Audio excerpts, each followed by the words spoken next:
어느 것에나 가짜는 존재해요. 그것이 사람이든지 물건이든지. 가짜 목사도 있고 뭐 가짜 정치인도 있고 그렇잖아요. 사람도 가짜가 있고 물건도 가짜가 있죠. 왜 가짜가 생기는가? 그것이 좋은 것이기 때문에, 귀한 것이기 때문에 가짜가 생기죠. 여러분, 이 컵이 한 엄청 뭐 비싼 거라고 해봐요. 근데 세상에 이게 하나밖에 없어요. 그러면 이것을 이제 가짜가 나오기 시작하는 거죠. 가짜도요, 사람들이 찾지 않는 것은 가짜가 없습니다. 가짜를 만드는 사람도 그 가짜를 만들어서 잘 팔려야 만드는 거예요. 그렇잖아요. 가짜라고 만들어 놨는데 사람들이 아무도 안 사요. 그럼 자기만 손해잖아요. 가짜도 아무거나 가짜를 만드는 게 아니에요. 가짜라고 만들어야 잘 팔리는 것들, 그런 것들만 이제 가짜로 만드는 거거든요.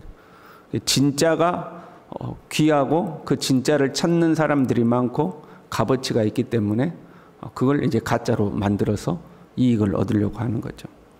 여기서 가짜라는 것은 속인다는 의미를 가지고 있어요. 예를 들어, 자, 이 컵이 제가 예술가예요. 이 컵을 만드는 예술가인데 세계적인 예술가라고 해봐요. 새벽부터 이상한 소리 듣는다고 생각하지 마시고, 그 밑에가 작가 이름인 김동훈하고 이름이 탁 써져 있어요. 이 컵을 갖고 가면 1000만 원 한다고 해봐요. 이 컵이 1000만 원 한다고. 그럼 누군가가 이 컵하고 똑같이 만든 거예요. 똑같이. 어렵지도 않잖아요. 똑같이 만들어가지고 자기 이름을 쓰는 거죠. 거기다가 작가 이름을 김개똥하고 썼어요. 사람들에게 그 김동훈 작가의 컵을 보고 제가 똑같이 한번 만들어 본 겁니다 하고 팔았어요. 그 사기예요, 아니에요? 그건 속이는 게 아니잖아요. 그걸 오마주라고 그러거든요. 유명한 사람의 것을 똑같이 본따서 그러나 만들었지만 거기다가 자기 이름을 써놓은 거죠. 유명 제품을 똑같이 보고 만들었지만 거기다가 유명 제품 이름을 쓴 것이 아니고 다른 이름을 써서 그거 보고 본따 가지고 똑같이 만든 겁니다 하고 이제 하는 거죠. 그건 이제 속이는 게 아니죠. 그런데 똑같이 만들어 놓고 거기다가 이름을 김동훈 하고 쓴 거예요. 내가 안 만들었는데 자기가 만들었는데 여기다 김동훈 하고 쓴 거예요. 근데 그걸 상대방이 팔 때 이거 진짜가 아니고 진짜 김동훈이 만든 게 아니고 내가 똑같이 만들고 이름도 똑같이 이름을 썼어요 하고 자기가 이것이 진짜가 아니라고 팔아요. 그럼 그건 사기요, 아니에요? 그건 사기는 아니잖아요. 말하고 파니까 똑같이 만들고 이름도 똑같이 썼는데 그 진짜는 아니, 내가 한번 똑같이 만들어 본 거예요 하고 팔면 그건 사기는 아니죠. 물론 이제 저작권에 걸리기는 하겠죠. 저작권. 그래서 우리가 그 중국이라든가 어디 쪽에 하면 이제 짝퉁 시장이라는 게 형성되어 있잖아요. 그 형성되어 있는 거예요. 시장이 형성되어 있는 거예요. 파는 사람도 가짜라고 파는 거고 사는 사람도 가짜인 걸 알고 사는 거죠. 저작권에는 걸리겠지만 서로 속이는 건 아닌 거죠. 그런데 진짜 나쁜 것은 그 백보양보에서 그래 가짜를 그렇게 판다고 쳐요. 서로 알고 사고 판다고 해봐요. 그 백보양보에서 그럴 수도 있지. 시장도 형성되어 있고 그러니까 그럴 수도 있지. 그런데 진짜 나쁜 건 뭐예요? 자기가 만들어 놓고 이름도 자기가 김동훈 써놓고 이거 진짜요. 그 파는 것이 이제 나쁜 거죠. 그걸 우리는 이제 사기라고 하는 거죠. 똑같은데 사실 이건 내가 만들었어. 그냥 똑같이 만든 거야. 이거는 사기는 아니잖아요. 이거 진짜요. 내가 저번에 1000만 원 주고 산 거예요. 당신한테는 반 깎아서 500만 원에 팔게. 그 이제 거의 사기가 되는 거죠. 세상에는 사기가 존재해요. 그렇잖아요. 대부분 물질을 사기하죠. 사기를 통해서 물질을 편취해요. 다른 사람의 물건을 가짜인데 진짜라고 팔아서 돈을 받아내는 거잖아요. 물질을 속이는 거죠. 심지어는 이 신뢰를 속이는 경우도 있죠. 그러니까 눈에 보이지 않는 가치들을 자기는 거짓이면서 진실인 것처럼, 사랑하지 않으면서도 사랑하는 것처럼. 그래서 결혼 사기 이런 거 생기는 거잖아요. 저 사람의 돈을 빼앗기 위해서 사랑하지도 않으면서 난 당신밖에 없어, 당신 사랑해, 당신 결혼하자 해가지고 그 사람의 돈을 이제 빼앗는 거죠. 그것도 이제 결국에는 돈을 이제 빼앗는 거죠. 근데 내가 물건을 잘못 알고 샀으면 아이고 속았다, 아이고 진짜인지 알고 샀네 하고 속았다 이제 끝나는 건데, 신뢰라든가 사랑이라든가 보이지 않는 가치에 속아 넘어가면 후유증이 크죠. 사랑하는 줄 알았는데 거짓이었어. 그럼 그 다음에는 다른 사람을 사랑하는 데 있어서 두려움이 생기죠. 또 속는 거 아니야? 또 가짜 아니야? 하고 이제 두려움이 생기죠. 어찌됐든 간에 그렇게 속는 경우가 있어요. 그런데 그렇게 속이는 것 중에 가장 나쁜 속이는 이단인 것 같아요. 물질을 갈취하기도 하고 사람의 신뢰를 갈취하기도 하지만, 이단은요 그 사람의 영혼을 갈취하죠. 그 영혼을 빼앗아 버리는 거예요. 이단에 빠진 사람들을 보면 참 안타까울 때가 있어요. 제가 우리 교회 전도사로 있을 때도 이단 문제가 있었고요. 제가 그 다음에 간 교회에서 부교육자로 있는데도 거기서도 이단 문제가 있었어요. 이단에 빠진 사람들 보면 참 안타까운 마음이 들어요. 그런데 그 이단에 빠진 사람들은 쉽게 돌아오지를 않아요. 사실은 초기에 잡아야 돼요. 우리 병도 그렇잖아요. 초기에 발견하면 치료가 돼요. 근데 그 병이 깊어지면 치료가 안 되는 경우가 있죠. 이단에 막 미혹돼 가지고 흔들릴 때 잡으면 어느 정도 잡혀요. 그런데 어느 정도 깊숙이 들어갔다 그럼 좀처럼 돌아오지 않아요. 쉽게 돌아올 것 같은 사람은 이단에 잘 빠지를 않아요. 저 사람 설득하면 돌아올 거예요. 애당초 이단에 잘 안 빠져요. 그런데 이단에 빠져버린 사람은 설득해도 잘 안 돌아온 경우들이 있어요.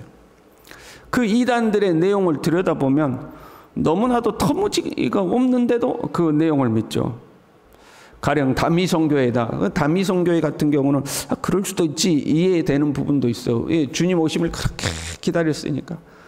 주님 오심을 그렇게 기다렸는데 그 때와 시기는 아버지께 속한 것이어서 천사도 모른다고 그랬는데 거기에 속아 넘어가지고 10월 28일 날 오신다고 그 속아 넘어가서 가업도 버리고 학업도 버리고 다 버리고 막 그거 가는 거잖아요. 그러면 아우 진짜 세상 고달프고 주님 빨리 오기를 바라는 마음에 저럴 수도 있겠다. 뭐 그런 경우도 있어요. 그런데 신천지 같은 이단은 너무 황당해요. 지금도 그런 교리를 쓰나 모르겠어요. 신천지의 교리의 핵심 뭐냐면 이 지상에 천국이 이루어진다는 거예요. 이 땅에 천국이 이루어지고 그날이 되면 신천지의 14만 4천에 해당되는 사람들이 왕노릇을 하면 전 세계 사람들이 돈을 싸들고 와가지고 말씀을 배우기 위해서 돈을 싸들고 자기들을 찾아온다는 거예요. 그래서 탁 지나가면서 이 건물도 내 것이 될 것이고 저것도 내 것이 될 것이고 그러거든요. 그때가 되면 자기들은 영생 불사한다. 이 땅에서 영원히 산다. 그래서 지금은 내가 가난하고 힘들지만 그 때가 되면 이것이 다 내 것이다. 뭐 그랬거든요. 그때가 20년 전인 것 같아요. 20년인가? 아무튼 그때가 20년 전이었어요. 그때도 이야기하기를 3년 뒤에 14만 4천이라고 그랬는데 지금도 안 되고 있는데 지금도 그러고 다녀요. 너무 황당한 이야기들을 하는 거죠. 그런데도 믿는 거죠. 하나님의 교회 같은 교회는 하나님 어머니를 믿잖아요. 그 하나님 어머니를 하나님 아버지 믿다가 하나님 아버지라고 불렸던 사람이 죽어버리니까 그 부인을 하나님 어머니라고 그래가지고 하나님 어머니를 모시고 살잖아요. 너무 황당한데 그런 게 믿어지는 거예요. 그런 게 믿어지는 거예요. 요즘은 이제 코로나 이후에 이런 거 잘 안 하는 것 같지만 과거에 신천지가 운동장에 모아놓고 그 매스 게임을 했잖아요. 북한에서나 하는 것 같은 그런 걸 연습해가지고 젊은 청년들을 불러가지고 아침부터 저녁까지 탁 해야 되니까 기저귀를 차고서 그걸 막 하는 거거든요. 우리가 그런 소식을 접하면 도대체 저게 뭐 하는 짓이냐. 여러분, 그런 걸 하는 걸 보면 마음이 아파야 돼요. 얼마나 인권이 유린당하고 거기에 빠져가지고 젊은이들이 가가지고 뭘 들고 내렸다가 북한처럼 막 일사불란하게 움직이고, 그럼 우리가 제정신이 아니다는 생각이 들어야 되는데, 거기 이단에 빠진 사람들은 그걸 보고 감격을 하는 거죠. 너무 멋있다고 감격을 하는 거예요. 사람은요, 자기 성향에 따라서 끌려가게 돼 있어요. 빨간색하고 파란색이 있어요. 빨간색 좋아하는 사람은 빨간색을 선택하는 거죠. 파란색을 좋아하는 사람은 파란색을 선택하는, 자기의 성향에 따라서 끌리게 돼 있어요. 그 속에 죄가 있는 사람은 죄에 끌리게 돼 있어요. 그럼 나에게서 나오는 것들은 사실 내 안에 있는 것들이에요. 내 안에 있는 것들이 나오게 돼 있어요. 비난하고 비판하기 좋아하는 사람은 그런 사람들과 어울려. 사랑하기 좋아하는 사람은 또 그런 사람들과 어울려. 자기 속에 끌리는 대로 가는 거. 내 속에 부패한 성향이 있고 어리석은 탐욕이 있는 사람은 그것에 끌려가는 거예요. 그래서 속이기도 하고 속기도 하는 거죠. 11절에 이렇게 됐어요. 이러한 사람은 네가 아는 바와 같이 부패하여 스스로 정죄한 자로서 죄를 짓느니라. 이단에 끌려가는 사람은 자기 안에 부패함이 있기 때문에 끌려간다는 거예요. 디모데후서 4장 3절에도 이런 말씀이 있었어요. 때가 이르리니 사람이 바른 교훈을 받지 아니하며 귀가 가려워서 자기의 사욕을 따를 스승을 많이 두고 또 그 귀를 진리에서 돌이켜 허탄한 이야기를 따르리라. 자기 귀에 듣기 좋은 말 해주는 그런 사람들 쫓아간다는 거예요. 진리는 안 듣고 자기 듣기 좋은 말만 쫓아간다는 거예요. 근데 그 이야기가 허탄한 이야기를 따른다는 거예요. 아유, 저렇게 허망한 것을 듣고 따라가는 건데 그걸 듣고 따라간다는 거예요. 왜요? 자기 속에 그게 있는 거예요. 그래서 결국 속아서 이단에 가는 것 같지만 자기 속에 그런 것에 끌리는 것이 있으니까 가는 거예요. 결국은 자기의 내면의 것이 삶으로 나오게 돼 있는 거죠. 자기 속에 그게 끌리거든요. 그 내용이 맞다고 생각하는, 그래 가는 거예요. 그래서 절대 설득이 안 돼요. 그러니까 원래 그런 사람이 아닌데 실수로 간 사람들은 설득이 돼요. 근데 원래 그런 사람이었기 때문에, 그 속에 그런 것들이 있기 때문에 그것에 끌려간 사람은 설득이 안 되는 거죠. 예를 들어서 어떤 사람이 제가 된장찌개를 탁 끓였는데 엉터리로 끓였어요. 된장찌개를 엉터리로 끓였어요. 그래서 여러분이 맛을 보면 다 맛이 없어. 이거 된장찌개도 아니고 뭐 맹탕도 아니고 그래. 그런데 어떤 사람이 그것을 먹더니 너무 맛있다는 거예요. 너무 맛있대. 저로서는 고맙겠죠. 너무 맛있대. 그러니까 여러분이 설득을 하는 거예요. 그건 맛있는 게 아니야. 그는 맛있는 된장찌개가 아니야. 된장찌개라고 할 수도 없어. 근데 이 사람은 뭔 소리야. 너무 맛있어. 이 사람은 설득이 돼요? 자기 입맛에는 맛있다는데 설득이 안 되는 거예요. 세상에 된장찌개를 처음 맛보는 사람이 그걸 먹어보고 이게 된장찌개인가 갸우뚱하고 있을 때 여러분이 야 그건 된장찌개 아니야. 야 그건 된장찌개 아니야. 말만 된장찌개지. 야 내가 나중에 진짜 된장찌개 맛보여줄게. 그러면 그 사람은 안 속겠죠. 근데 무슨 소리야. 내 입맛은 너무 맛있다고. 이렇게 맛있는 거 처음 본다고. 이 사람은 아무리 설득해도 설득이 안 되는 거예요. 자기 안에 그게 있는 사람은 설득이 안 되는 거죠. 그래서요, 이단에 속한 사람을 한두 번 훈계한 후에 멀리하라.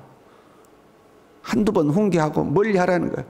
왜? 안 된다는 거예요. 어리석은 변론과 족보 이야기와 분쟁과 율법에 대한 다툼은 피하라. 이것은 무익한 것이요 헛된 것이니라. 아무 이득이 없다는 거예요. 그러니까 여러분들 이단들 붙들고 이야기해봐야 아무 소용이 없는 거예요. 아무 소용이 없어. 뭐만 생겨요? 논쟁만 생기는 거예요. 논쟁만 생기고 이야기 끝나고 나면 그냥 기분만 찝찝하고 아무 유익이 없다는 거예요. 안 된다는 거죠. 애시당초 발을 딛지 않도록 처음부터 조심하는 게 중요하죠. 어떻게든. 교리적으로 이단만 해당되는 건 아니에요. 변론, 어리석은 변론과 족보 이야기와 분쟁과 율법에 대한 다툼은 피하라고 그랬어요. 그러니까 다툼과 갈등을 일으키는 것은 다 무익하다는 거예요. 그게 서로 이단은 아니라 할지라도 괜히 교리적으로 싸우고 네 말이 맞니 내 말이 맞니 그거 하지 말라는 거예요. 다 무익하다는 거예요. 덕이 되지 않는 거예요. 더 나아가서 사회적 이슈도 해당돼요. 우리의 영혼에 아무 유익이 없는 것들. 가끔 보면 정치적 이슈 때문에 밥맛이 없고 우울하다는 분도 있어요. 정치적인 이슈에 너무 관심이 많아가지고 자기가 지지하는 것들이 안 되면 막 우울해요. 안 믿는 사람은 그렇다 해도 예수 믿는 사람은 그러면 안 됩니다. 우리는 오직 주님으로 인하여 기뻐하고 감사해야 할 줄로 믿습니다. 그런데 거기에 빠져가지고 밥맛이 없대. 밥맛이. 주님의 나라를 위해서 그렇게 고민하면 좋겠어요. 그냥 정치 때문에 밥맛이 없대. 그런데 가만 보면 세상이 우리를 속이는 것들이 너무 많아. 거짓이 너무 많고 과장이 너무 많고 부풀리는 것이 너무 많고 자기 진영의 이익을 위해서 거짓이 너무 난무해. 교회 안에서 잘못된 말씀을 가르치면 이단이잖아요. 그것도 사회적 이단이에요. 왜 거짓으로 남을 속이고 사람들을 속여서 그 사람들의 시간과 물질과 정열을 갈취해 가니까. 그것도 사회적 이단이에요. 그런 것들도 조심해야 돼. 그리고 그런 것 때문에 논쟁하고 네 말이 맞니 내 말이 맞니 우리 쪽 이 당이 맞니 저 당이 맞니 변론하고 다투지 마. 다 무익하다는 거예요. 다 헛되다는 거예요. 8절에요. 이 말이 미쁘도다 오나건대 너는 이 여러 것에 대하여 굳세게 말하라. 이는 하나님을 믿는 자들로 하여금 조심하여 그 허망한 데 빠지지 말고 선한 일을 힘쓰게 하려 함이라. 이것이 아름다우며 사람들에게 유익하니라. 저와 여러분이 아름답고 유익한 일에 힘쓰는 덕을 세우는 하나님의 사람들 될 수 있기를 바랍니다. 기도하겠습니다. 하나님 아버지, 어차피 이 세상은 가짜가 존재하고 우리를 유혹하고 미혹하는 것들이 존재하는데 주님 우리로 하여금 그것들에 빠지지 않도록 내 내면을 하나님의 생명으로 가득 채우고 진리로 가득 채우고 주님의 성품을 닮아가고 주님이 기뻐하시는 것에 끌려가는 그런 하나님의 사람들이 될 수 있도록 우리 모두를 붙들어 주시옵소서. 예수님의 이름으로 기도 올리옵나이다. 아멘.